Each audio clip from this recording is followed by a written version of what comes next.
All right, good afternoon, everyone, and welcome to our Environment Committee hearings today. The idea was to have a couple of panels today to talk about the recent report that we had, that we saw on biodiversity loss that we're facing worldwide. And so thank you to each of our panelists for joining us today. We are expecting votes perhaps sometime during this period. We don't know exactly how the afternoon is going to unfold.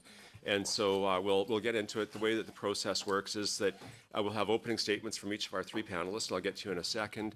And we're hoping perhaps in the 7-minute range for opening comments, and then we can get into questions and answers. I use a handy card system here. Yellow card means there's 1 minute left in the time allocated. And then red card means time to move on to the next person, but don't stop mid-sentence, just wrap up whatever it is that you're saying and finish the thoughts, and then we'll move on at that point. We're a fairly amicable group, and but with that, we thought that maybe, we have first of all in our first panel, Dr. Kai Chan, professor and also an author for a report, the report that we'll be talking about today, and so thank you so much for joining us today. We have Dr. Jeremy Kerr, Professor of Biology, Faculty of Science from the University of Ottawa, and then by video conference from the Nature Conservancy of Canada, Dan Krause, Senior Conservation Biologist. And so thank you for the three of you. And I thought that perhaps, Dr. Chan, we'll start with you and have you give us your opening comments, and then we'll go to Dr. Kerr and then to Mr. Krause, and then we'll get into our questions and answers. So, Mr. Chan, if you'd like to start us. Super. Thank you very much for having me here. It's a great pleasure to have this opportunity to speak.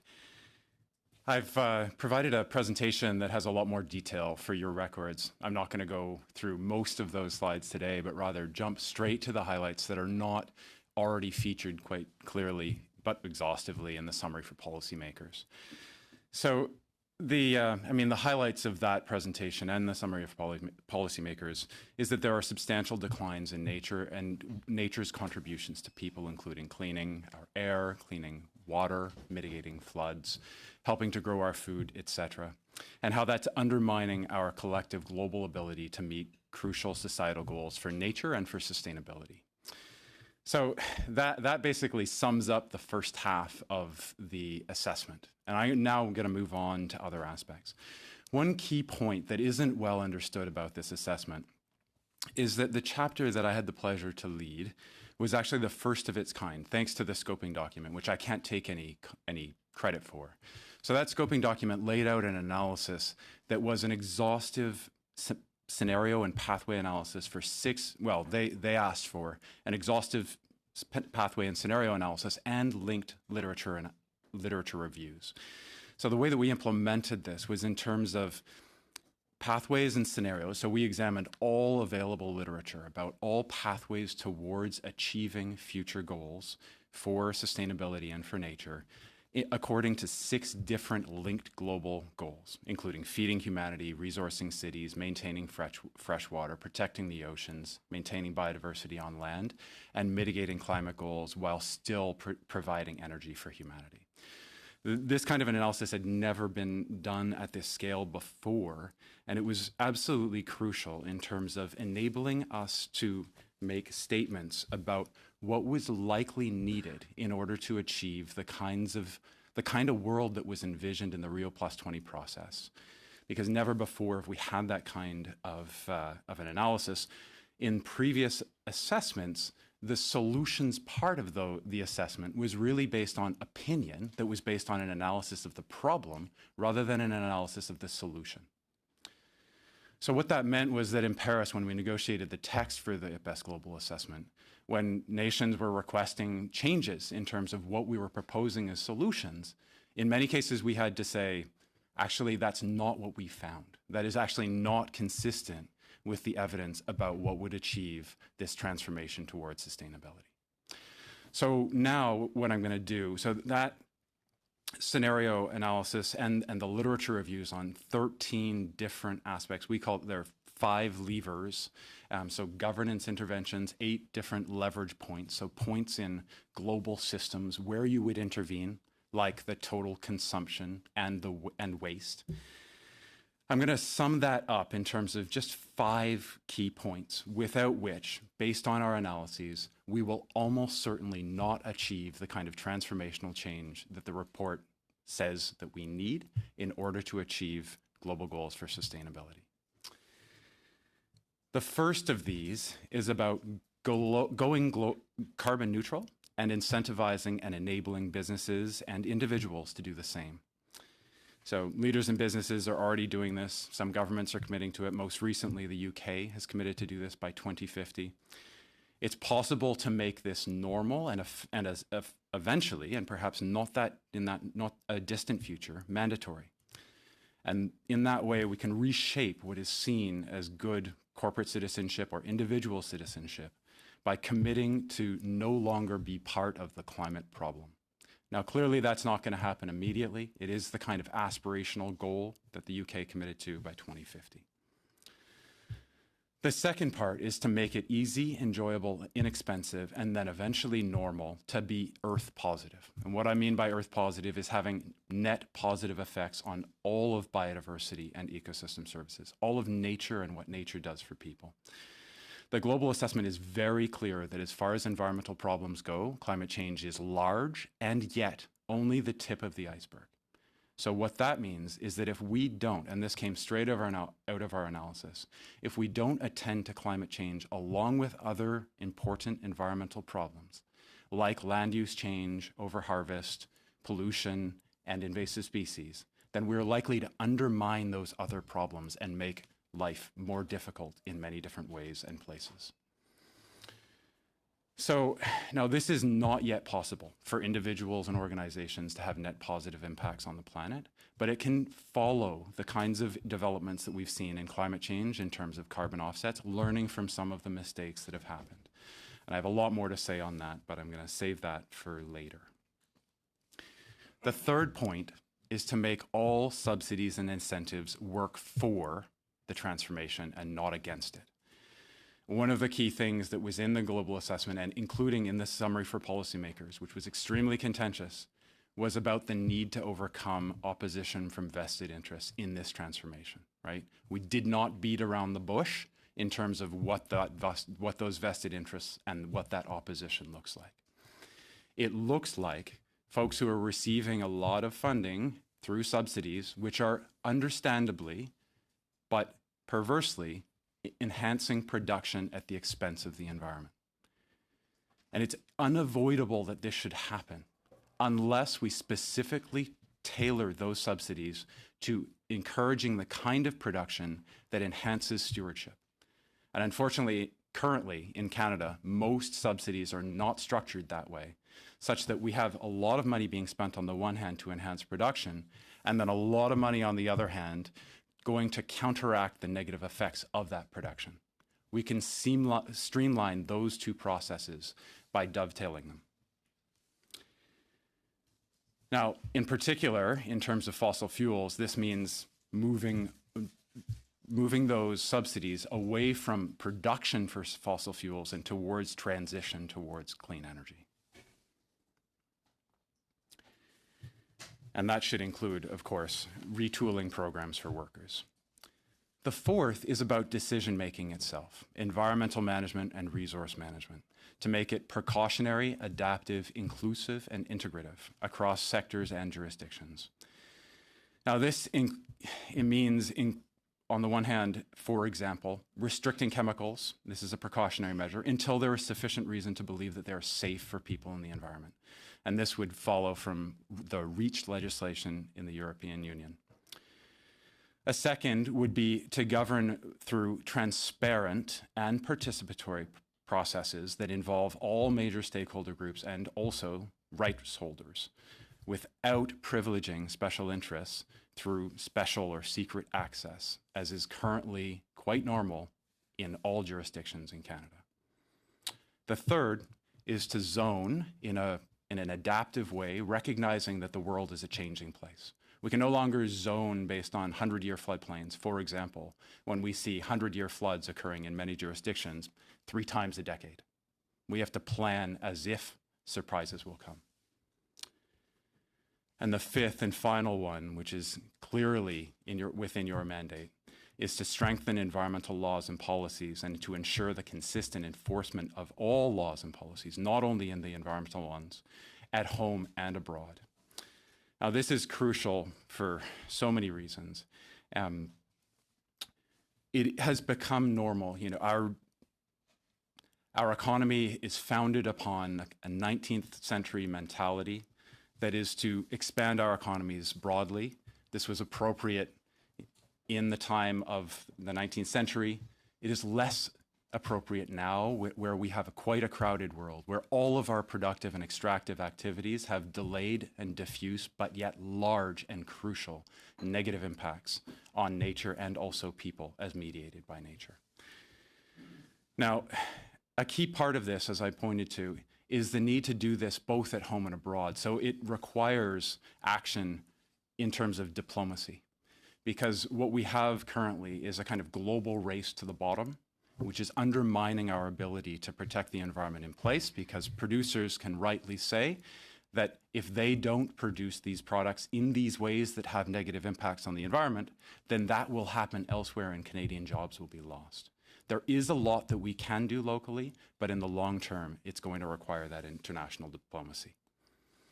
That would constitute, if we manage to succeed in that task, that would constitute the global sustainable economy, and all 5 of those changes together would help to realize that world envisioned in the Rio Plus 20 process, also entrenched in the global assessment, one that involves achieving all of the nature-based goals for sustainability, albeit late, and also a sustainable world more broadly. Thank you. Great. Thank you for those opening comments. I'll move now to Mr. Kerr. So if you'd like to take your time, 7 or so minutes, over to you. Thank you very much. I'd like to thank the chair, the vice chair, and all members for being here today, for your continued work on conservation issues and on sustainable development. I am really grateful to every one of you for the fact that you actually care enough to be doing this work. Thank you. I'd like to begin my comments today by using a guiding quote that comes from Aldo Leopold's Sand County Almanac, and that is very simply, to keep every cog and wheel is the first precaution of intelligent tinkering. I think we are at the point now where the data demonstrate very clearly for us that we have not been very intelligent tinkers. We are losing species at a ferocious pace, and more than that, we are losing populations of species at an even higher pace. In new data that emerged in 2018, we saw that based on analyses of 4,005 vertebrate populations monitored more or less continuously since 1970, that those populations have declined by between 50 and 67% over that time period. This dreadful conclusion comes from the Living Planet Index, and it tells us that our living planet is considerably less alive than it was when I was a child, when these measurements first began. Trends of this kind figure prominently in the extraordinary global summary that IPBES has provided. And that report rounds up trends from thousands of different primary research studies. I'd like to comment on a few of those primary research studies, as we have an author of the report here, and I don't think I need to summarize it for you. He's already done that very ably. The first point I'd like to make is that some have labored under the mistaken belief that biodiversity decline in other places, like the tropics, that those rates are higher than they are here. This view is incorrect and indefensible based on quantitative analysis.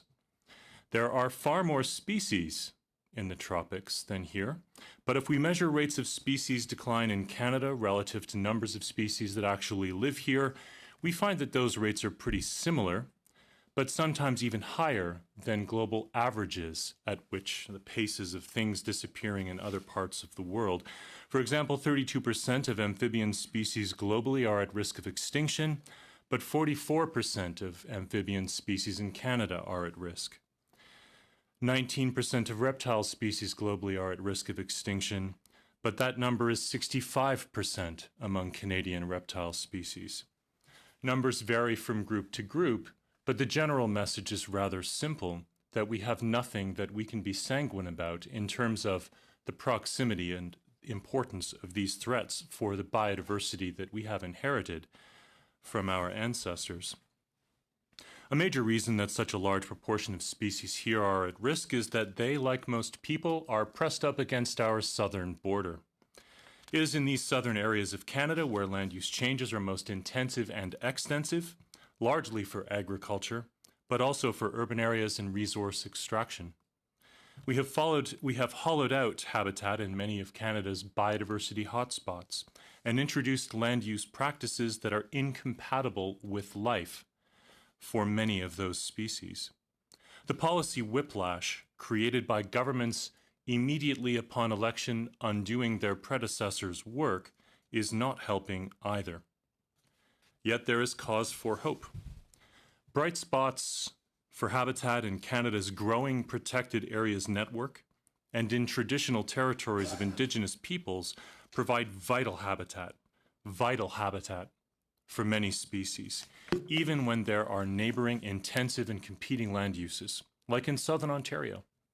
I did my PhD in some of those places, like in Pinery Provincial Park on the shores of Lake Huron, an area surrounded by extremely intensive agriculture. Yet this very small park, maybe only 7 or 8 square kilometers in size, provides a home for many species at risk. It's a biodiversity hotspot at a national scale here. It gives us an undeniable example that restoring habitats in even small areas can exert disproportionate benefits in landscapes where habitat loss and pesticide use are pervasive. To be clear, bigger parks are better, but small parks can be beautiful and vital too. Yet conservation strategies cannot be based on anecdotes, no matter how charming I personally find them. If we examine the economic return on agricultural land uses, for instance, Statistics Canada Census of Agriculture data demonstrate that producers receive little return for their hard work in some areas. If we then line up those areas with places where there is the most potential for recovering populations of Canadian species at risk, we can work out solutions for prioritizing areas where conservation might proceed relatively effectively and relatively inexpensively. We published a map showing an example of this in 2017 in Conservation Biology, an instance of systematic conservation planning that figures very prominently in the Target 1 work that so many people are contributing to. Another major conclusion from that paper is that it is better to proceed immediately in terms of the economic costs of conservation action than to refine the plan somewhat but delay it by several years while refining it. Waiting makes the costs much higher than doing it now, even if the immediate plan needs to be refined while it is in motion. So fast action is cheaper as well as more effective. So in Canada, it's not just biodiversity that's being lost. We're also losing species that do things for us, that provide us ecosystem services we cannot live without. Pollinators are one such group. We showed that pollinator assemblages, as exemplified by butterflies, are undergoing a process of biotic homogenization. Rare species are disappearing from many areas, and replacing them are common weedy species. And the consequence is that from place to place, groups of species look more and more like each other. The distinctiveness of biological regions is declining. I've not yet discussed climate change. As you all know, and as the evidence unequivocally demonstrates, human-caused emissions of greenhouse gases from all sources today are the major cause of present-day climate change. We have the power to intervene to reduce those emissions and keep our climate from warming beyond dangerous thresholds. And I mean dangerous for the continued stability of human civilization, as well as the essential and allied problems we face around biodiversity conservation.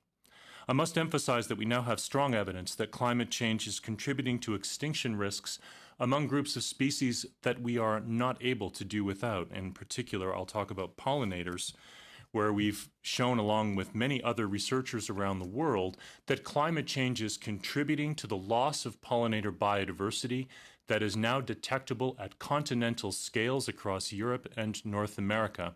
and that indeed many of these species are effectively trapped in a climate vice, and that their ranges are being crushed by climate change. They're disappearing.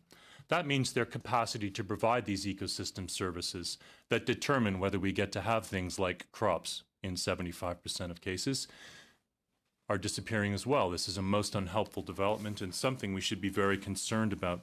We do not have the luxury of time to vacillate about whether we act on climate change. We could have done that a little bit in the 1980s, given that scientific uncertainty could questionably have justified prolonged study rather than immediate action. At this point, however, failing to address climate change and its many impacts, including ecological impacts, is a game of roulette with a loaded pistol. Achieving connectivity in landscapes to enable species to disperse elsewhere or find refuge from extreme weather is part of what we must address in Canada. And this thinking was also clearly front of mind in testimony that you heard recently on protected areas strategy in this committee. Policies for addressing climate change exist and have been tried. They work. They can be refined as we learn new things. They don't impose impractical economic costs. There is no conflict between conservation and the economy. Finally, I'd like to close. I'm going to close on a few simple notes. Paraphrasing an Indigenous saying, we did not inherit the world from our ancestors, we borrowed it from our children. As scientists, we know that there are real impacts for failures to take effective conservation action, but as parents and as citizens, we feel this need more acutely because we see what is coming. We measure it as part of our day jobs. The basic information I've discussed here today and that's published in the IPBES report isn't new, with many refinements and improvements. That science was available to all of us 30 years ago. The basic messages that have been conveyed from the scientific community to policymakers ever since have remained largely consistent, again with important revisions and refinements, but that the time has now come for us to proceed with effective policy action to conserve biological diversity. And the reasons to do so are easily found when we go home to our families at night and remember that we have borrowed the world from our children. We did not inherit it from our parents. Great, thank you. And now by video conference, we'll go to Mr. Krause for your opening statements. Good afternoon, Mr. Chair, members of the committee. Thank you for having me to address this important topic. I'm Senior Conservation Biologist for the Nature Conservancy of Canada. The Nature Conservancy of Canada is our country's leading not-for-profit land conservation organization. We work to protect the most important natural areas and the species that they sustain. For over 60 years, we've worked with partners to protect almost 3 million acres across the country. We're a proud partner of the Government of Canada through the Natural Heritage Conservation Program, which I'll touch on later. Many of our conserved areas are within your ridings. Over 90% of the Canadian population lives within 100 kilometers of a Nature Conservancy of Canada property. Dr. Chan, congratulations on your report, and thank you for bringing attention to the loss of biodiversity around the world and here in Canada. As Dr. Kerr said, for scientists, this is not new information. We've known that life on Earth is slipping away from us, and we've known this for many generations.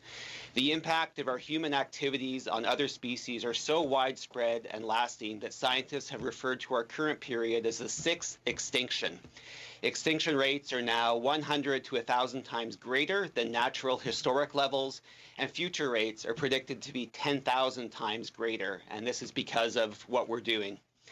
And this is affecting Canada. Despite our massive geography and our large areas of remaining wilderness, Canada has not been immune to extinction and to species loss. The Committee on the Status of Endangered Wildlife in Canada has assessed almost 800 species of wildlife that are at risk of being lost from our country. And there's well over 1,500 other species that have not been assessed that are at risk of being lost.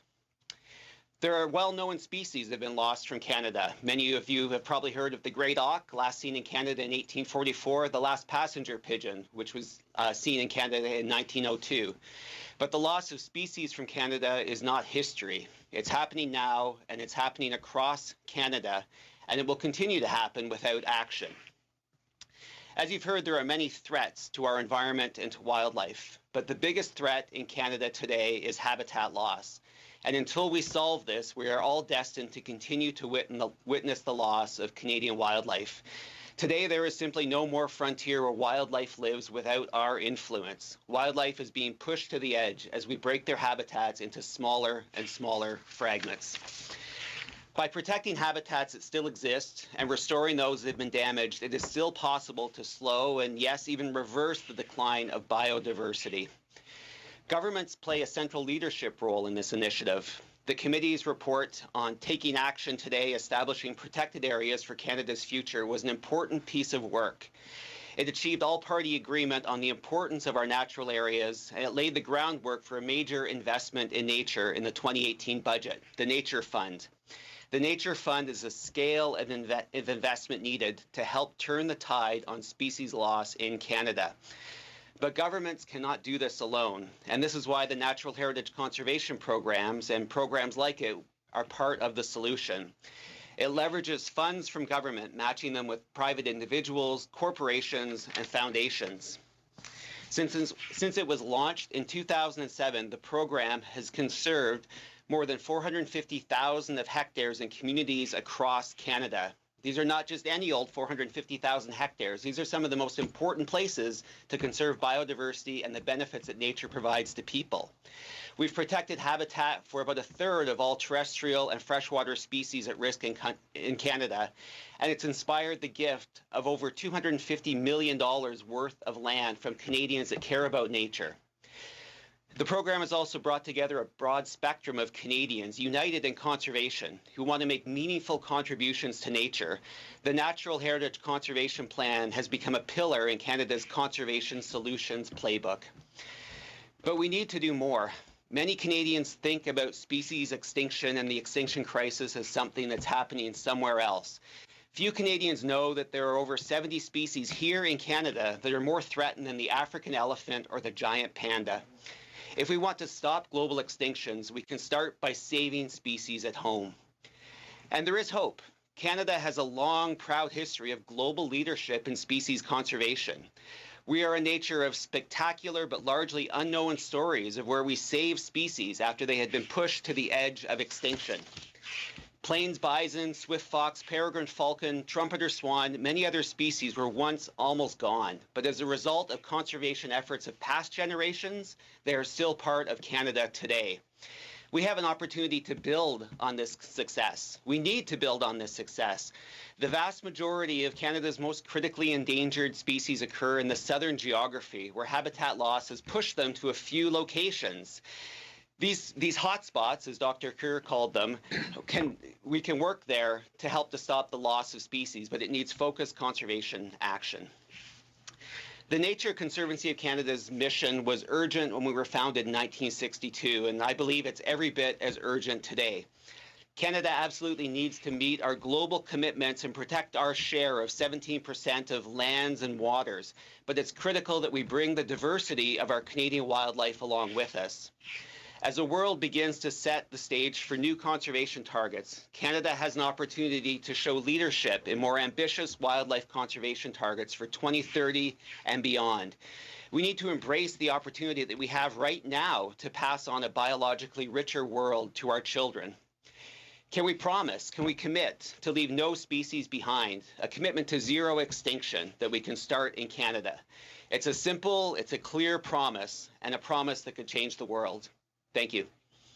Excellent. Well, thank you for your opening comments as well. Now we're going to get right into our questions and answers. We use 6 minutes per side. And before we do that, I'd like to welcome Mr. Shipley and Mr. Beltrold back to our table as our guests for today. First up, we have Mr. Amos for 6 minutes of questions and answers.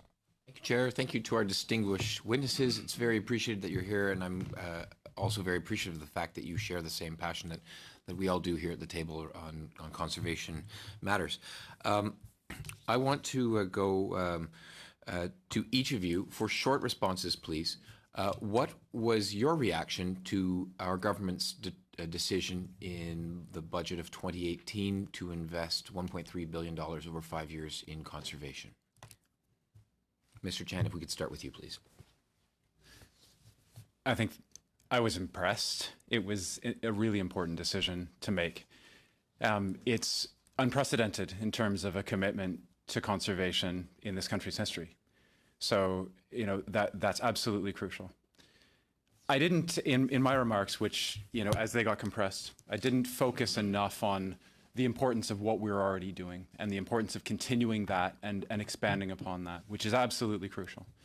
And so the investment that we've seen committed to and as unfolding over the coming years is a crucial part of that. It's that foundation for the transformative change that allows us to achieve our goals. But it's crucial to note, and the reason that I focus my remarks on those 5 extra bits that are the transformative change, it's crucial to note that just doing more of what we have already been doing and continuing to do what we've already committed to do is not enough in the coming decades, right? That the escalation of pressures as the human enterprise expands is too much to enable basically any amount of money to solve this problem if we don't also simultaneously address the root causes of species decline. And that's the structure of our economy, and it's the way that we govern the economy. Thank you. Professor Kerr. Okay, thank you.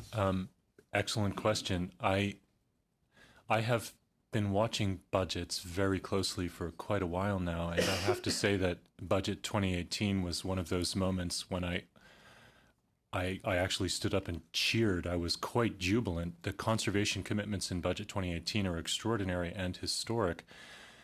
It's all in the follow-through. We have seen instances in the past where governments have committed a lot of money to something that sounded like it was conservation related, and we have not seen that much conservation in practice flow from dedicating that money to task. So in that respect, I guess what I would like to say is that I have been very impressed with the nature of the follow-up that I have seen so far. The Target 1 initiative is a careful but also dynamic process that appears to be achieving important targets in terms of rapidly expanding the protected areas networks and doing so in partnership with Indigenous peoples and private landowners. I don't think we can possibly recommend a process to proceed that does not do both of those things. So the fact that we see rapid progress, more than the simple budgetary commitment and statements of policy principle, is the part of this equation that most impresses me. And we all have to continuously evaluate and reevaluate what we see governments and many allied groups trying to do. But at this point, I continue to be very optimistic that this is making a tangible and important difference to rates of extinction, to the prospects of us passing on nature undiminished to the next generation. Mr. Krause, over to you. I still have a book on my shelf about the Endangered Spaces campaign from 1988. And I remember that campaign, the goal was to raise $10 million for conservation. And that just reminds me that we have come a far way in terms of our commitment to protecting nature. Do we need to do more? It seems that we do. But I think that the Nature Fund in particular, by providing an opportunity for Canadians as individuals and as corporations to match those dollars and to be involved in conservation, I think that will be part of the transformation that Dr. Chan mentioned. We need everybody to understand that nature is important in their lives and that conserving nature is something that we need to all be involved in. Thank you. Okay, so with my last remaining minute, I'll ask Professor Kerr, who's a former colleague at U of O. I look back on those times fondly. If there were an extra $500 million unlocked in the dream world that I inhabit, where would you suggest extra and new monies ought to be directed? This is the kind of incredibly unfair question that really vexes scientists, because we always want to know, what is it you really care about? And if you care about one thing or the other, then we can much more easily recommend a particular course of action. I guess what I would say is there are two main things that I would strongly suggest. The first is that we need to dedicate a great deal of our resources to improving connectivity at semi or continental extents to enable species to respond to changing environments so that they will always be able to move to a new place and find habitat ready and waiting for them. This is one part of the strategy. Another part is to focus on not just protecting areas that continue to be important for biodiversity because they have not yet been destroyed, but to think about the other side of the coin, and that is restoration in areas where we have disproportionate gains just waiting to be made. We can do an awful lot of good in places like southern Canada, where we have seen degradation is maybe not the word I would choose, but land use changes that have altered nature in ways to make nature essentially inhospitable to species that traditionally lived there. Restoration work in these places offers enormous potential to pull back many of Canada's species at risk from the brink. Thank you. I'll go over now to Mr. Fast for his 6 minutes of questions. I think my questions will be mostly directed to Mr. Chan. And by the way, it's nice to hear you're from my alma mater, teaching there. I don't know if you studied there, but you're teaching there, I assume, and researching there. The issue of efficient versus inefficient subsidies. You touched on the issue of fossil fuel subsidies and making sure that if there are going to be subsidies, that they actually lead in a direction of more improved sustainability.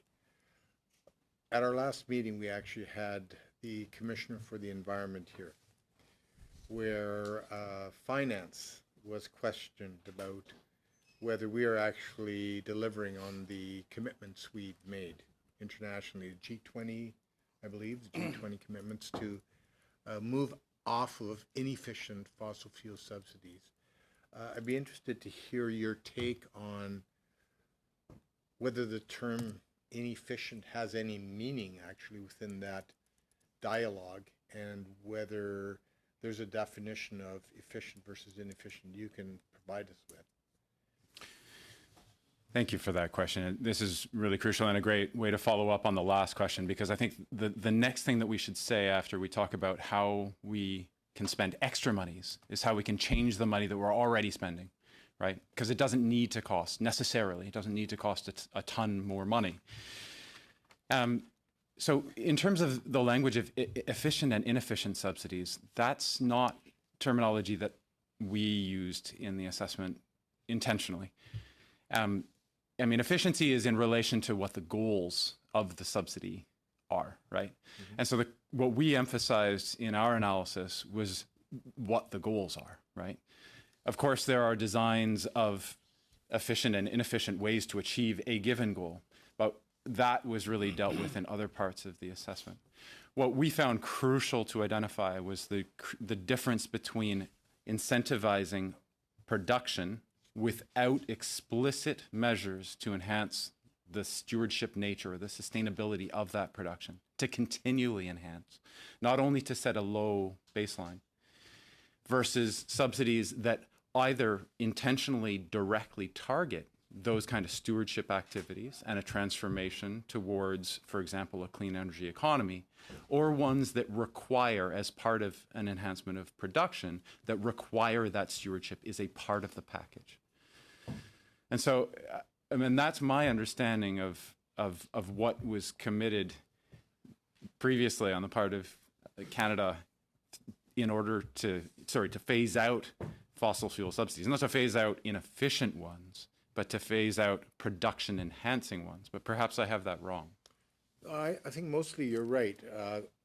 The Commissioner pointed out that how you define efficient and inefficient is going to determine the degree to which government defends the subsidies that it continues to provide for the fossil fuel industry. And she rightly pointed out that if you don't have a proper definition nailed down, you're likely not going to achieve the goals that you had committed to at G20.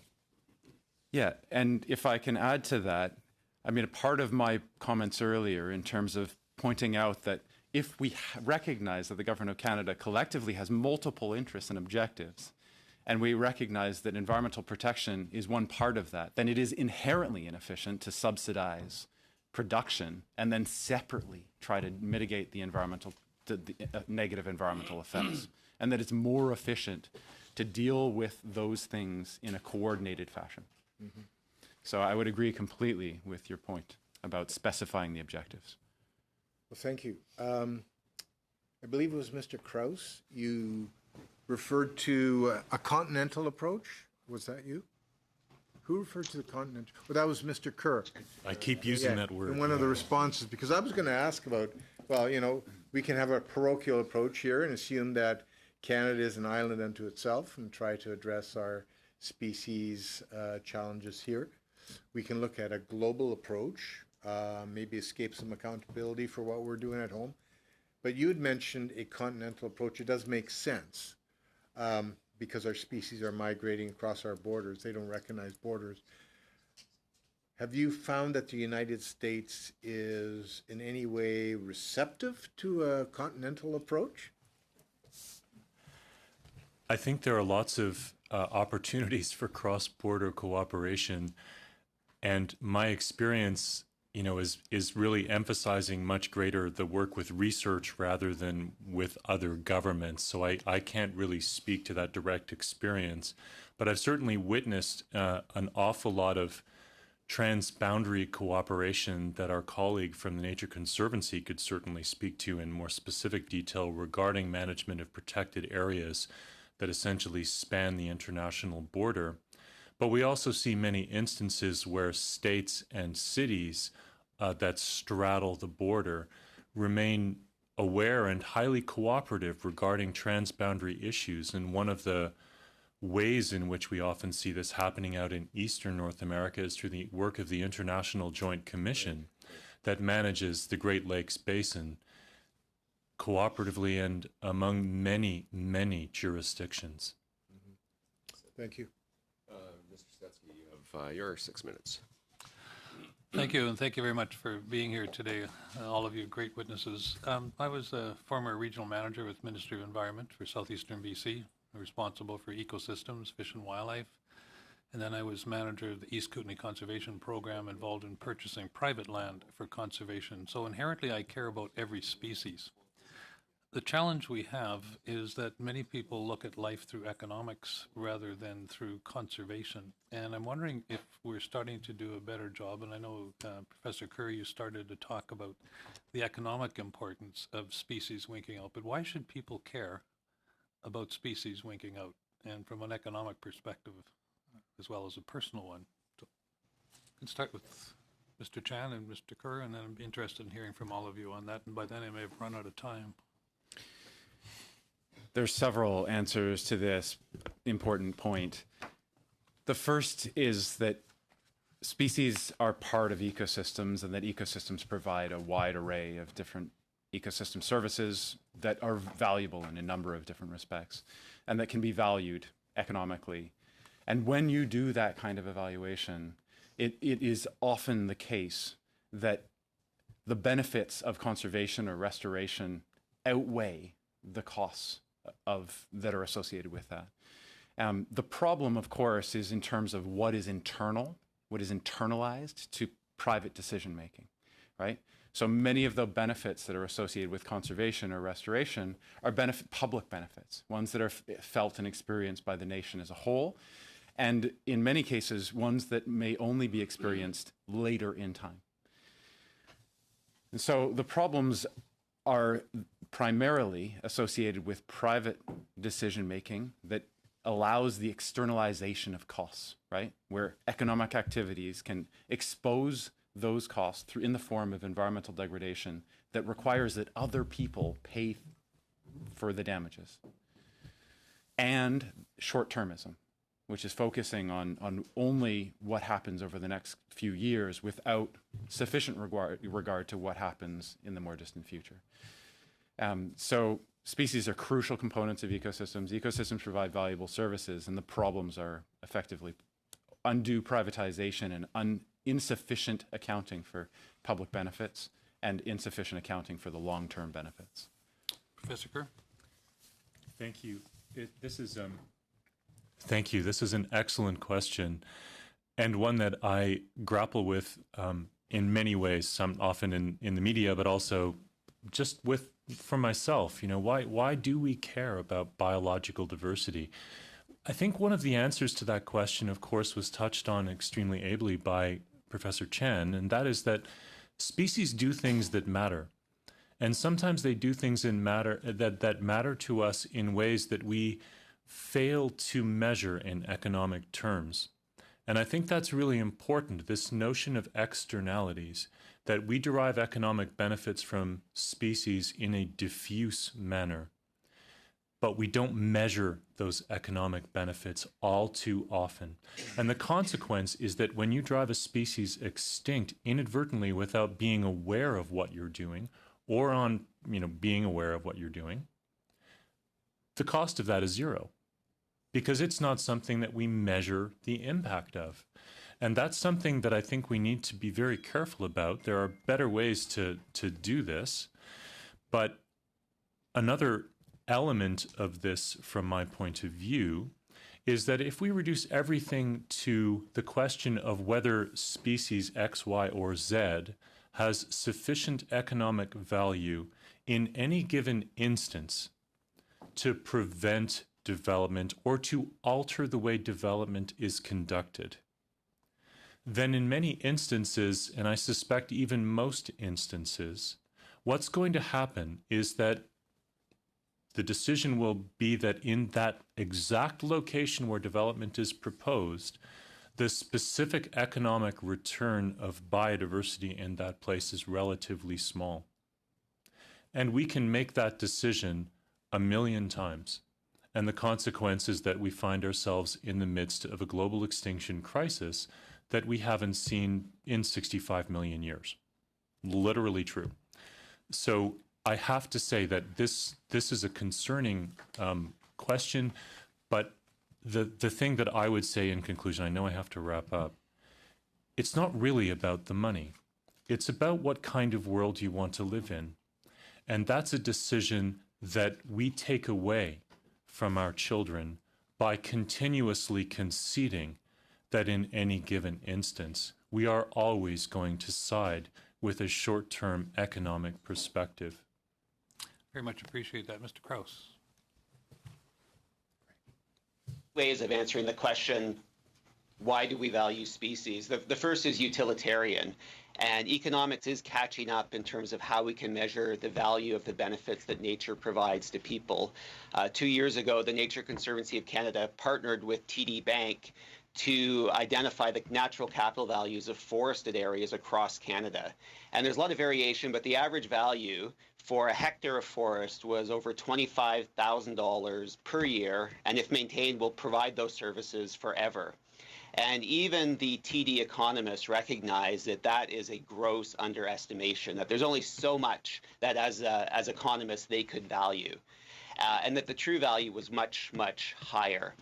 And I think that the main reason from a utilitarian perspective that we don't want to lose species is because we simply don't know what the impacts will be. We don't know what the impacts will be of losing that species directly, or how those impacts can cascade through the ecosystem and affect people. But I think the other reason are the intrinsic values. And as Dr. Kerr alluded to, do we want to live in a world where we're consciously choosing to let species go extinct? I cut past generations a little bit of slack because they didn't have the science, they didn't have the knowledge maybe that it was the last place or the last example of a species. We don't have that. We basically know which species are declining and which species that are unlikely to be passed on to future generations. And it's really our decision what we're going to keep and what we're going to save. And in some cases, we need to make those decisions very quickly. So with that takes up the amount of time we had for our first panel. We do have our second panel on standby. There's still the threat of votes hanging over our heads. So what I'd like to do is ask the members to stay at the table. We're going to suspend just for a minute. swap out the witnesses. Thank you so much for being here today and for being part of this discussion. Unfortunately, because of where we're at in the session, we're not going to be able to do a report with it, but we thought it was important to at least invite you here and have a discussion and allow Canadians to hear from you. And so thank you so much for what you've been able to share today.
Mr. Kraus was in, and so we'll be bringing her up in a moment. But I thought Alison Woodley is here, and we have Harvey Locke. Always a pleasure to see both of you. And Alison, if you want to go right into your opening statement, if you're ready, we'll jump right into it. So I'll give you about 7 minutes, and we'll use the same card system. 1 minute left and time to wrap it up. All right, thank you. Do I have to touch anything here? It's okay. Okay. Thank you very much for inviting me to speak with you today. I'm Alison Woodley, and I'm here on behalf of CPAWS, the Canadian Parks and Wilderness Society, where I'm currently a strategic advisor. CPAWS is Canada's only nationwide charity dedicated solely to the protection of our public land, freshwater, and ocean. 90% of our country's land and all of our freshwater and ocean estate are in public hands, so this is a big area and a big responsibility.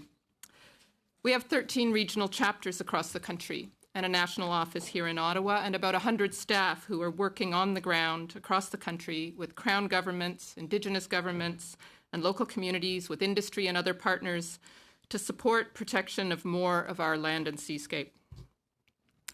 CPAWS has a bold vision. Our vision is to protect at least half of Canada's public land, freshwater, and ocean, and we adopted this vision in 2005 in response to the growing scientific evidence that we need this scale of conservation action if we're going to safeguard the health of the natural world that we and all other species with whom we share the earth rely on for our existence and our well-being. Since 2005, there's been a huge uptick in the scale of thinking and the support for this scale of thinking. Many scientists, organizations, citizens internationally and in Canada are now recognizing the need for this scale of conservation action. And the IPBES report is no exception to this. It highlights that we have a global emergency for nature and a global emergency for climate, and that these two issues are interact, and that we need to scale up our action. The Global Nature Needs Half movement is gaining momentum around the world. A petition by Avaz now has 2.2 million signatures on it. Scientist E.O. Wilson, who's one of the world's most renowned biologists, published his book Half Earth a few years ago. National Geographic, which goes into the living rooms of millions of people around the world, is now championing a post-2020 biodiversity goal that includes protecting half the Earth. Indigenous leader Herb Norwegian, who's a former Grand Chief of the Decho First Nations, was an early champion. Sorry to jump in here. The bells have just started, and once the bells start, we do need unanimous consent to continue. Because we are just down the hall, is there agreement that we go? Is there willingness to do that? If we could maybe go 20 minutes into the bells, that will still give us 10 minutes to get down to the chamber. Okay, so sorry, we'll keep going and at least get the witness testimony in, and we'll see if there's any time for questions and answers at that point. Right. So, apologies. So Canadians are ready for big conservation goals and for Canada to lead. Last year, I was involved in a study with the University of Northern British Columbia of a Canada-wide survey, which was recently published in a peer-reviewed journal, Facets. And one of the questions we asked was how much of our country's land and ocean should be protected. The most common answer, the mode, was 50% for both land and sea.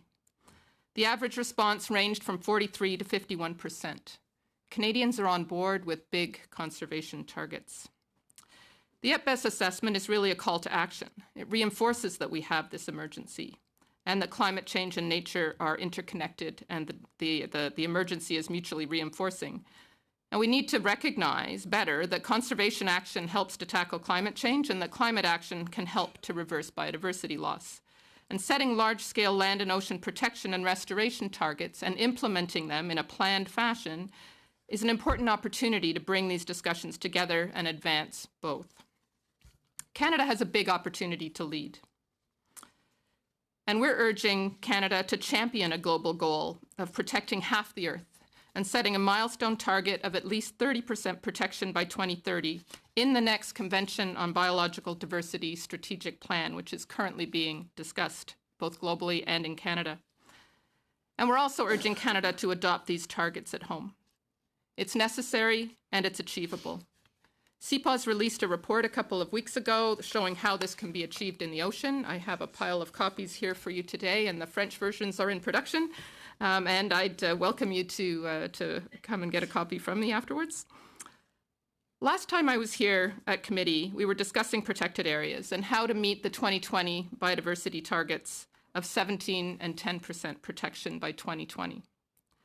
3 years later, thanks in part to your important and unanimous all-party report and lots of other efforts by many other people, we've seen the biggest ever increase in ocean protected and conserved areas in Canada, expanded 8-fold in 3 years, and putting in place for the first time minimum protection standards for MPAs. We're on track to meet these targets in the ocean and likely to exceed them by 2020. And planning is now underway as well in some regions for more comprehensive networks of MPAs beyond 2020. There's more work to be done for sure, but there's been great progress. On land, where provincial and territorial governments control most of the land base, progress has been slower but still significant. The federal government has brought together governments and Indigenous peoples under the umbrella of the Pathway to Target 1 initiative, which was mentioned by other witnesses. They've invested more than $1.3 billion in terrestrial nature conservation, and many of us in this room had worked very hard to make that happen.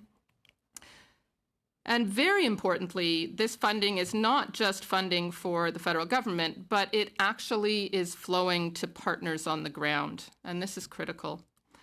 The new Nature Fund is generating huge interest in protecting much more land across the country, and particularly from Indigenous governments and communities. And there's so much demand for that funding that there's way more demand than the current funding can support, which really shows the depth of interest that exists across this country for protecting more of our land and ocean, as well as the opportunity we have here in Canada to move forward by supporting on-the-ground efforts. We need to keep the pedal to the metal to achieve our 2020 targets. But as your report from a few years ago noted, these were interim targets. They were always meant to be interim targets. They're not adequate to achieve the goal of biodiversity conservation. And now it's time for Canada to look beyond 2020, to set ambitious targets based on the science and Indigenous knowledge for what's needed to save nature, which is in the order of half the Earth. The EPBES report reinforces a few more things I want to quickly highlight. First of all, the importance of Indigenous-led conservation. And this is a huge opportunity here in Canada. The importance of making sure that quality and quantity are reflected in the next suite of targets to meet our goals of reversing the decline of nature and tackling climate change. And third, it makes the compelling case for scaling up the financial support that exists, including by transforming subsidies into incentives like my colleagues focused on in the last panel, and the clear benefits of doing so. So to conclude quickly, the EPBES report highlights the challenges we face, but also the opportunity we have to act decisively and to make a big difference. Canada has a huge opportunity to lead, and I encourage you to help us grasp this opportunity. CPAWS is committed to helping in any way we can. Thank you. Great. Thank you, Ms. Woodley, for your opening comments. We're going to go now to, we have Dr. Justina Ray by video conference. Thank you, Dr. Ray, for joining us today. And I'll turn it over to you. We'll give you about 7 minutes for your opening comments.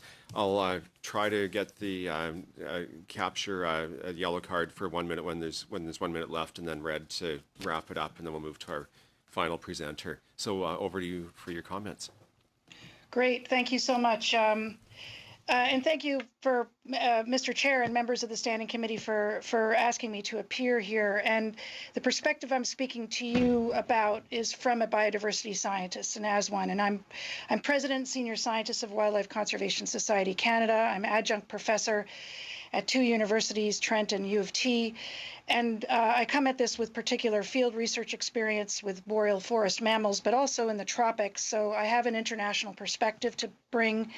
I'm intensively involved in the science policy interface at both provincial and federal levels. And I recently concluded a 9-year stint as co-chair of the Terrestrial Mammal Subcommittee of COSEWIC, or the status of endangered wildlife in Canada, which is the body that assesses species at risk under the Species at Risk Act. So I'm very familiar with what it would have taken to put together this report, the kind of process. I understand the conclusions, and of the summary for policymakers that was released last week. So in this very short time, I'm going to talk about what's unique about this particular report, why this deserves particular attention, what findings are most relevant to Canada, and what this says about solutions in Canada.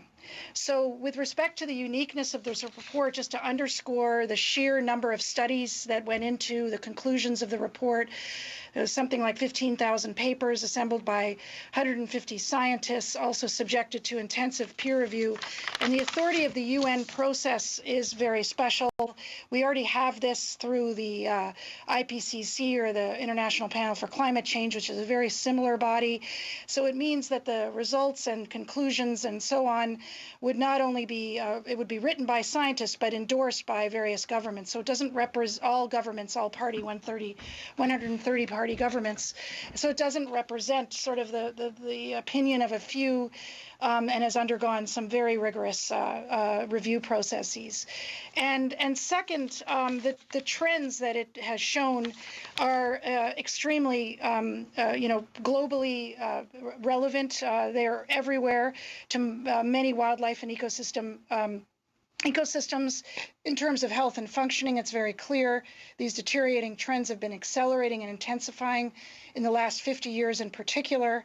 And this rate of change is huge relative to the last 10 million years, and are certainly projected to continue. The conclusions were not a surprise to most wildlife scientists and ecosystem scientists. We've seen the evidence unfold in studies that are published nearly every day.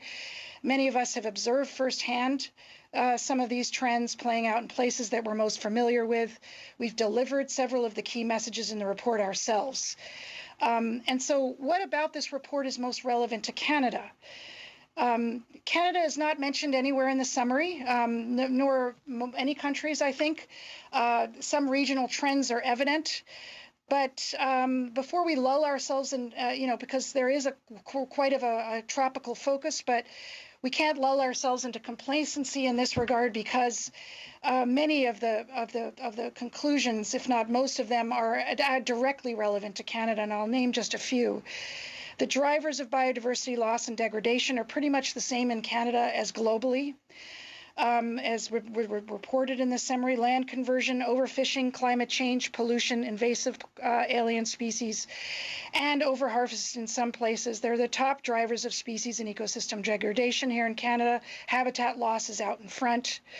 And certain ecosystems like wetlands and grasslands are a shadow of what they once were. There are some threats that are worse in Canada than in the rest of the world. The two that come top to mind are overexploitation of fisheries. The Northeast Atlantic and Northwest Pacific are singled out in the report. But also, obviously, the threat of climate change, which is playing out in high latitudes. So these are stark threats that are more problematic in Canada than elsewhere in the world. Canada may have fewer species, but the trends for the major species group are similar for similar reasons: large mammals, birds, amphibians, reptiles. We have once common species groups here that have become suddenly at risk of extinction, like little brown bats, barn swallow, common snapping turtle. Species loss is also already having clear ramifications for food security in some places here in Canada. Caribou up in the north are a very clear example. Our knowledge emphasizes a certain handful of species and species at risk, but that's really just the front end. There are 80,000 species in Canada, most of which we know very little about. So there's a similar message here as for the most of the world.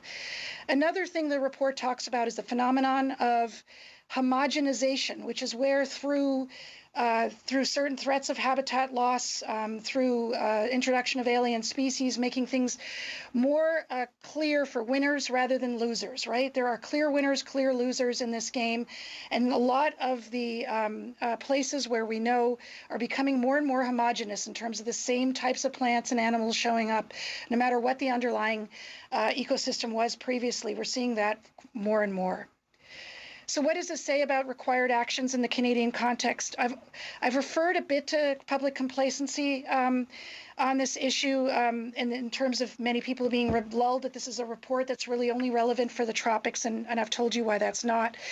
But the connection between nature and human well-being was clearly emphasized in this report. That's one of its extremely well-articulated conclusions. And it's just not as directly evident for most people. It does not express itself as dramatically as weather events that are being increasingly understood. And so one recent study showed that media talks much more about climate change than biodiversity loss, about 8 times more. And generally, our governments are not really equipped to deal with biodiversity in a holistic sense. I want to highlight 2 recent reports that confront this situation in a similar fashion as IPBES. The first is a fantastic report that your standing committee wrote in 2016 on the federal sustainability for future generations. It talked and emphasized the need for truly integrated policymaking, whole of government approach. There was a similar report by the Canadian Council of Academies that was commissioned by NRCan, greater than the sum of its parts, that just came out in January, that talks about this need for integrated resource management. And just as I conclude, 3 things. 1, although we have much to be worried about, the conservation opportunities are still enormous in this country. We have, as the 2nd largest country in the world, we have globally significant ecologically intact areas and Arctic systems. Not only are these strongholds for important species that have lost ground elsewhere, but also this is where nature is providing major carbon storehouses. We must understand from experience we can't take these for granted. Indigenous-led conservation is going to be very important for the future. Protected areas, as we just heard, are very, very important, but so are the intervening spaces. The situation facing Wood Buffalo Park, the largest national park in Canada, is a great case in point for that. And much more financial investment will be required, including this attention to subsidies. Thank you so much. Great. Thank you so much for those opening comments. Now, Mr. Locke, we'll move to you. We're at 16 minutes, and so I'll set the timer for 6 minutes, and I'll let you know when that time is up. Okay, thank you. I asked to have some PowerPoint slides that will help me to ground my comments, and while they come up, I'll thank everyone on the committee for the time that I was able to spend with you in Banff, for the impact that your report had. I've been around a little while, and I've rarely seen a report like that get the ball rolling in such a great way, and I think great things have happened relative to the stasis Canada was in relation to nature conservation 3 years ago. And I just hope we can keep it rolling regardless of what happens this fall. That the spirit that this committee showed me about moving ahead on this was, to me, really inspiring when I was with you last time, and I hope we can continue. So I'm going to move quickly into a talk. Can you move next? Okay, land use histories. So here's the big takeaway. What humans do to land determines what conservation responses we have and determines the conditions of biodiversity or nature. This is a map of Canada showing land use histories. You see the south, the bright red color or salmon color, that's where we live and produce our food. The green areas is where we've practiced forestry, oil and gas, and mining, and the blue areas are where it's still wild. Now, if you look at that map, that's just what we do as humans. Now, I'd like you to go to the next map, please. That's the distribution of endangered species in Canada. You will see the one-to-one correlation between what we do and where things are doing well or not well. A number of speakers have talked about the South. Well, the South is where we've cultivated, where we have our cities, where all of us live, where we get our food. And then you have these in-between areas that you can see. There's a narrow band going down the Rockies where the colors are a bit better. That's the Yellowstone to Yukon corridor and the Flathead Valley that we talked a lot about when we were together in Banff. You go back the slide. You can actually, if you go back a slide, please. You can see actually those blue parks. Those are the big parks in the Canadian Rockies, Banff and Jasper, and the parks in BC like Wells Gray that are coming down, that actually are the one area where you see that wildness coming down into southern Canada, as well as Quetico Park. You can see it on that graphic. So we have these three really different conditions in our country. And those three really different conditions need to drive different conservation responses. Next slide, please. Next. Next. Just keeping track of time. Next.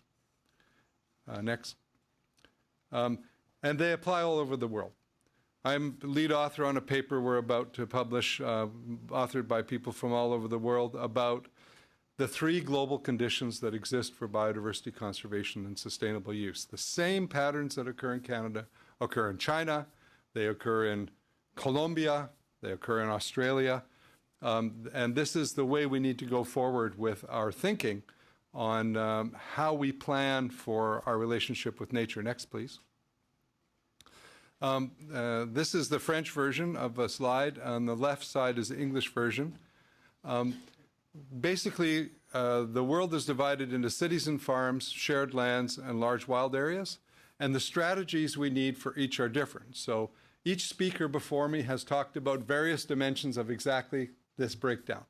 So for large wild areas, we need to keep the entire systems intact. Canada is blessed with large wild areas. We store a bunch of carbon in those wild areas. Some of the highest carbon storage in the world occurs in the Mackenzie Basin and the Hudson Bay lowlands. This is also where we have Indigenous people still engaging with nature in traditional ways, with the management regimes that are worth preserving through time. In the intermediate areas, this is where the ideas of interconnected corridors with large protected areas like the Yellowstone to Yukon idea apply well. We need to protect something by like 25 to 75% of each ecoregion. And where we have our cities and farms, we need to do restoration, as was discussed. We need to manage how nitrogen is used. We have to keep our pollinators in the landscape. We need to practice good urban planning. We need to give people access to nature. And these three things together, these strategies together, could lead to a lot of the transformative change that the IPBES report calls for. But we need to be doing the right things in the right places across the country simultaneously. And one is not more important than the other. The biodiversity in the south is not more important than the caribou in the north, nor are the grizzly bears in the Rockies more important than the frogs around southwestern Ontario where they grow tomatoes. We need to save the whole thing. And I believe we need to help the world save the whole thing, and that our country is up to that. So that's the quick 5-minute version of my talk. Great, well, thank you. We're at just over 10 minutes on the clock right now. So the question is, it's going to be, what time are we at now? 7, probably closer to 10 after, vote 7 minutes. Does the committee want to come back? That would give us about 10 minutes for a quick round of questions and answers. We could do like 4 minutes per side and at least get in one set of questions if our 3 panelists are willing to stick around and grab a coffee while we're out of the room. Willing to come back? Wayne? Okay, all right, so we'll suspend now and we'll come back as soon as the vote's over and we'll pick it up again. Thank you.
To review two slides quickly before we move into our questions. So we have them queued up here, I believe.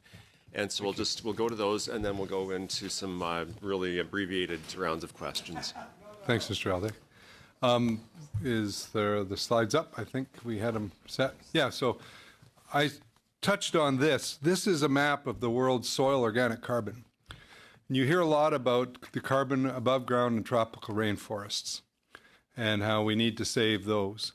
But there's the way carbon works in the world on land, it's either in three places. It's either above the ground in trees and other things, and we're all carbon, by the way, or it's in temperate regions, it's half in the soil and half in the vegetation. And in northern latitudes, it's almost entirely in the soil. And two of the greatest carbon storehouses in the world are around the James Bay lowlands in Canada and the Mackenzie Basin in Canada downstream from Great Slave Lake. And why that's important is if we mobilize that carbon by draining it, it goes into the sky. And it becomes a huge source of emissions. And interestingly, there's a fantastic overlap between where carbon is in Canada and where caribou are. And if you follow the science on maintaining caribou in the country, we need to keep 2/3 of caribou range intact or we lose them. It's really simple. It's an iron thing. It's been agreed, even in federal territorial agreements in the NWT, that if we fragment caribou habitat below 1/3, we lose them, period. And so the opportunity to get a twofer by protecting carbon in these two places and protecting caribou is fantastic. And it's a really important climate change mitigation or avoidance strategy. And draining them will be a catastrophe for the earth. Similarly, in the Amazon, we need to keep the forest there because the Amazon forest generates rain.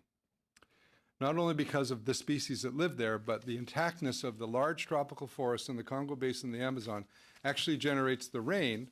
And what that relationship with you and me is this: the rainfall in the Amazon drives the snowpack in the Sierra Nevada in California, which drives the vegetable production in the Central Valley of California that all of us eat in the winter.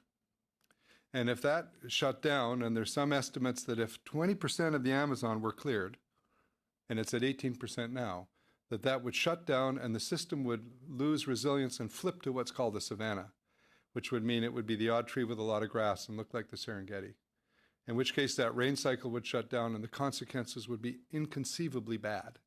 The same applies if we mobilize this organic carbon in northern Canada. So we need to think about nature, not only as the species and the animals running around, but nature as also these values. These large wilderness areas generate these enormous values of storing carbon, giving us a stable climate, giving us rainfall. And that's part of that third category I talked about in my talk. And I just ask you to flip back to one other slide, please. That slide of the map. So next slide above that. This map here. This is a map of the distribution of large mammals, carnivores and ungulates in North America in the past and in the present. And what you see is that in this part of the world, there were a lot of large mammals. There were buffalo in Buffalo, New York, for example, or bison. And what you see is a range contraction north and west. So what happens as we fragment, as we farm, we lose large mammals. It's a really simple rule. The more we reduce their habitat, the more we lose them. So we need to keep, in these regions especially, big systems of interconnected protected areas. And to give you an example, look at where those distributions are in the past. On the left, where the colors are hot. On the right, where there's none in white. That's the great farmed areas of the central U.S. That's where all the corn is grown and all the wheat is grown. You can see the complete diminution or the dropping out to simplifying, losing the large mammals. Go next forward, please. Where the colors remain hot is exactly where the large protected areas are, which is why the comment about large interconnected protected areas in condition 2 is so important. We simply won't keep large mammals if we don't have large protected areas and interconnected. So we need to do the three things across the landscape, and that's my extra 2 minutes. Thank you. Excellent. Thank you so much for that additional information. We're going to do 3 very quick rounds of questions. We have 10 minutes left, so we'll go 3, 3, and 3, and take us to the end of the day. So, Ms. Blasio, go to you for your... Is Justina still with us? Yes. Yeah, Dr. Ray should still be online. We'll just bring her up. Okay, great. Thank you, Chair, and thank you all so much for being here this afternoon. We really appreciate the testimony, so a lot of valuable information there. I'd like to take my question. We've heard a lot by the previous witnesses, the value of biodiversity, the value of the investments we've made into protected areas, the $1.3 billion, which many of you around this table and have been here today actually played a significant part in that. Harvey, great meeting you out in Banff and having that tour and talking about the importance of biodiversity there and how much of it exists. And I want to, so between that and the $1.5 billion into the Ontario Oceans Protection Plan, the investments that we're making at this level and juxtapose that to what is happening provincially, and in particular in Ontario, where we see Bill 108, and this is specifically towards Ms. Ray, because your familiarity with Ontario and what is happening here, the cancellation of 50 million trees program, the Environment Commissioner gone, and that oversight capability.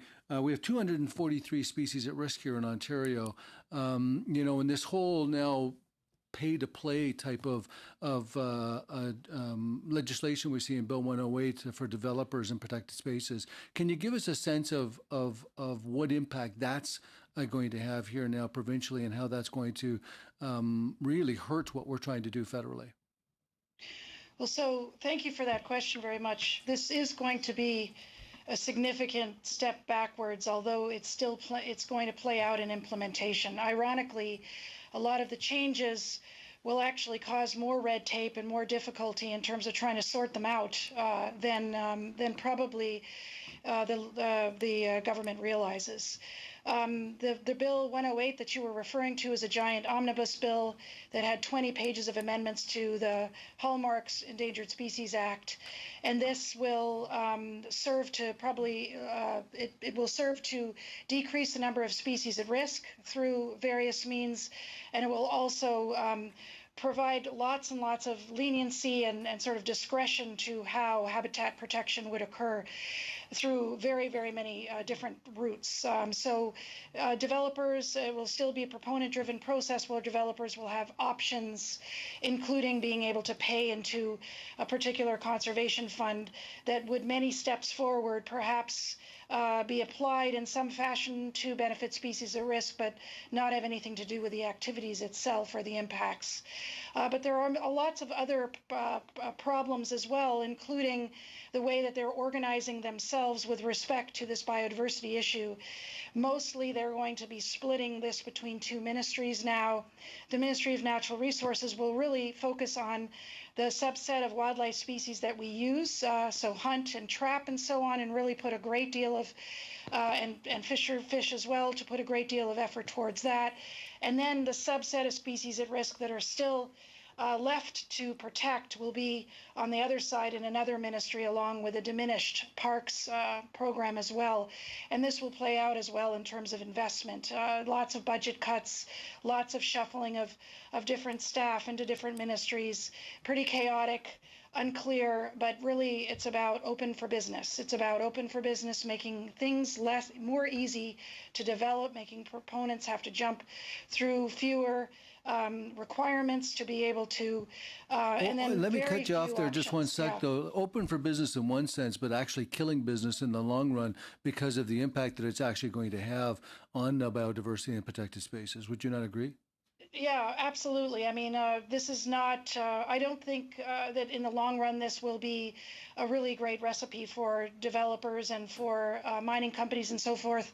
That even though it ostensibly is like that, it will still cause enormous red tape in other ways and actually undermine some of the successes that have been undertaken through development, for example, forestry and so forth. So it is a great deal of concern. And this is mostly going to be provincial land, so it's a real problem. All right, thank you. We're going to go over to Monsieur Botold for his 3 minutes, and you're welcome to share the time if you... Je vais essayer. Merci beaucoup. Merci à vous tous d'être ici aujourd'hui. I'll try to keep to my time. Thank you all for being here today. I tried to do this very quickly. First of all, since earlier on we've been talking about very high-level decisions. We're looking at the country, at the province, and I was the mayor of Thetford Mines for 7 years, and I faced some situations where we were being asked to protect certain species, frogs, for example, and people wondered why projects were being halted because we wanted to protect those species. So I think that in all of this, we can't forget the people who are directly impacted by this, whether it's in their development or their lifestyles, by the decisions that are taken. And unfortunately, I don't see much about that in the documents that I have seen here. It's a general comment, but I think it's important if we're going to take decisions that will have impacts on people, whether they're populations of Indigenous people or people of my city, of Thetford Mines, where we've seen our territory just ravaged over time. I mean, what are we going to do with the decisions that are made that impact these people? And secondly, I would have liked, Mr. Chairman, to have seen the slides prepared in French. It would have been information. There was a lot of information that I would have liked to have seen and shared, but I think we'll have to follow this file very closely. Anyway, it's just a message. I don't have time to actually ask a question. So the local level decision makers have to be consulted also, because it won't work otherwise. There'll be opposition coming from those people.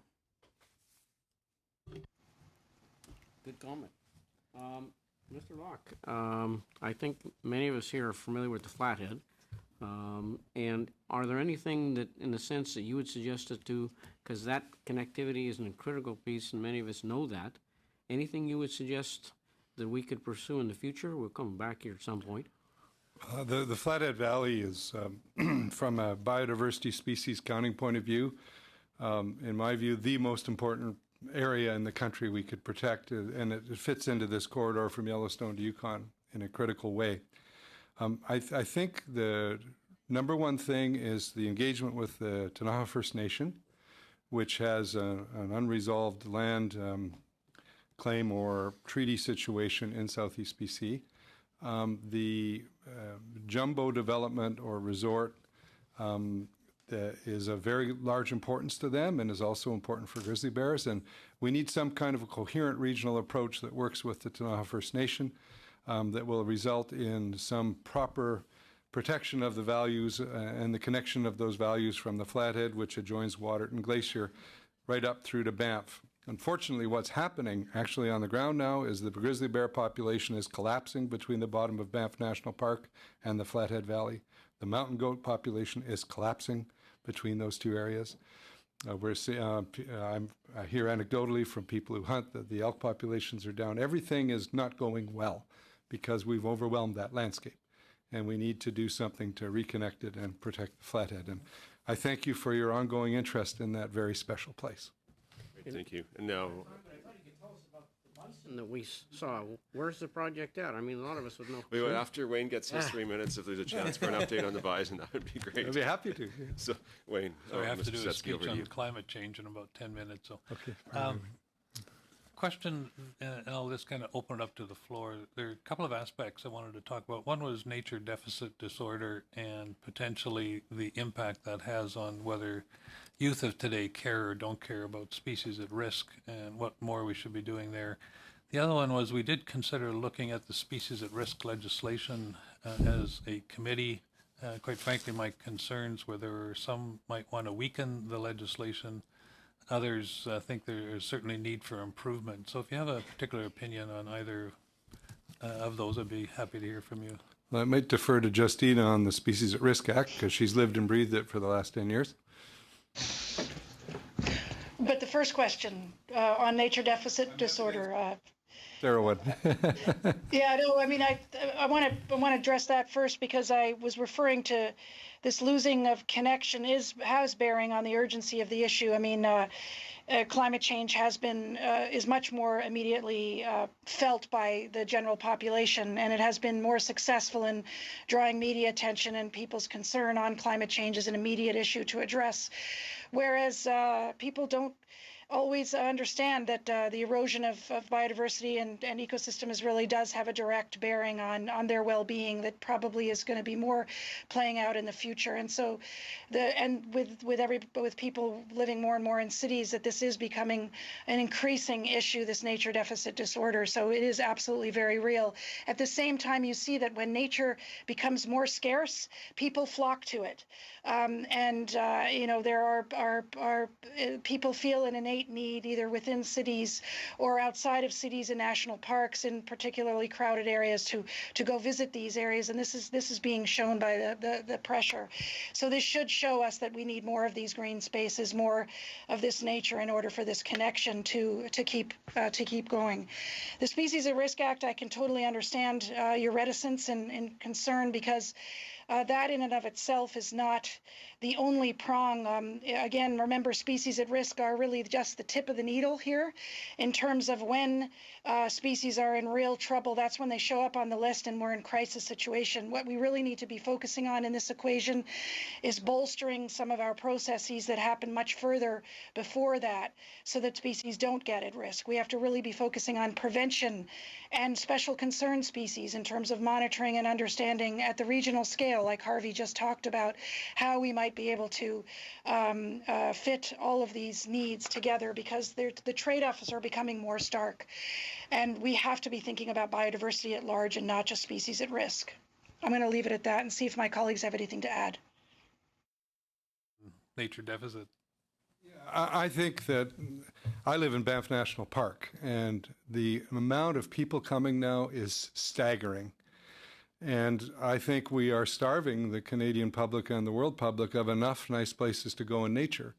I think it was a major loss when the province of Alberta reversed, when the government changed on the Bighorn wildland area, which would have added a whole new protected area that could have served that huge global demand.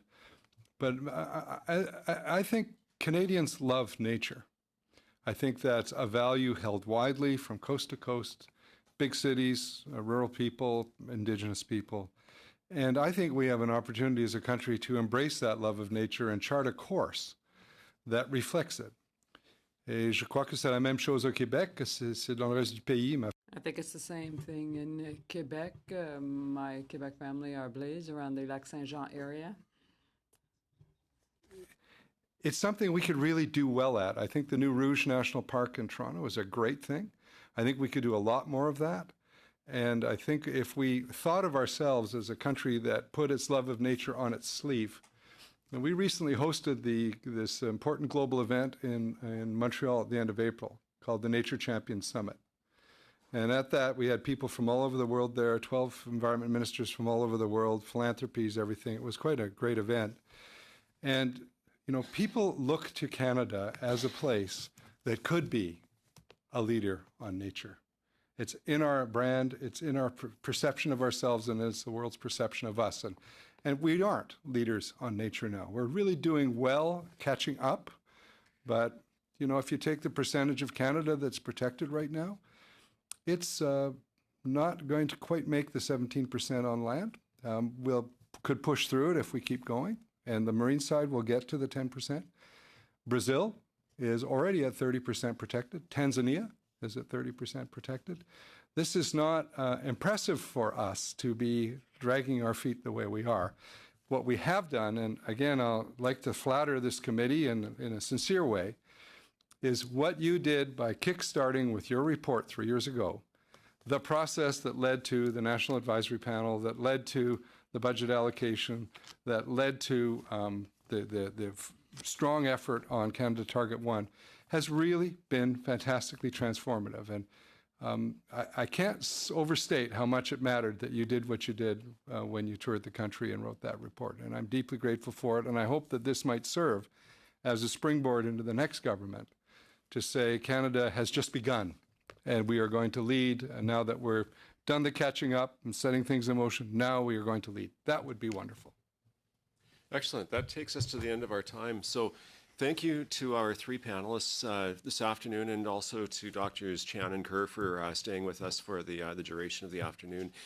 I really wish we had time in this session to continue this discussion, but this is unfortunately where we're at. Now, for committee members, the intention right now is on Wednesday to have our final meeting. We have the parliamentary budget officer booked for 1 hour, and we have the departmental officials to come and do an update on CEPA.